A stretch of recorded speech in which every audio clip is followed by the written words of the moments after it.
एक बार की बात है, किसी गांव में बहुत ही गरीब किसान रहता था। वह किसान एक समय अमीर व्यक्ति भी रह चुका था। वह जब अमीर था तब भी और आज गरीब होने के बाद भी वह दूसरों की मदद किया करता था। वह जितना हो सकता था वह दूसरे की मदद करता था।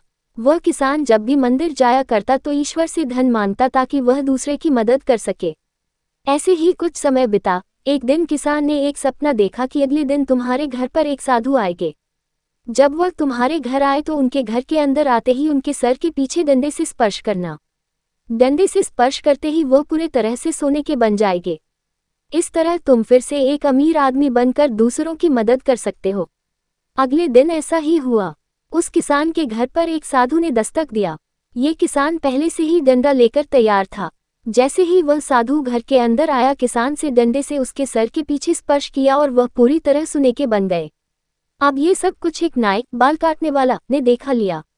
ये नाई किसान के घर किसान का बाल काटने आया था। उस नाई ने सोचा, अगर किसी साधु को डंडा से मारने पर सोने का बदलता है तो मैं इस तरीके से बहुत ही अमीर बन सकता हूँ। मुझे भी साधुओं को डंडे से मारकर अमीर बनना चाहिए। उस किसान ने तो बस एक ही साधु को डंडा से मारा, मैं एक से ज्यादा साधु को डंडे से मारकर उससे भी ज्यादा पैसे वाला बन जाऊंगा। ये सोचकर नाई ने कुछ साधु को अपने घर भोजन और दान देने के लिए बुलाया। साधु भी परेशान थे कि जो नाई हमें कभी कुछ भी दान नहीं दिया, आज वह भोजन भी खिलाएगा और दान भी देगा। वैसे भी वह सभी साधु नाई के बताए समय पर नाई के घर पहुंच गए। नाई ने अपनी सारी तैयारी कर लिया था। जैसे ही साधु नाई के घर के अंदर गए, नाई ने अपने घर का दरवाजा बंद कर दिए। उसके बाद नाई साधुओं को डंडे से मारने लगा, लेकिन कोई भी साधु सोने का न बना।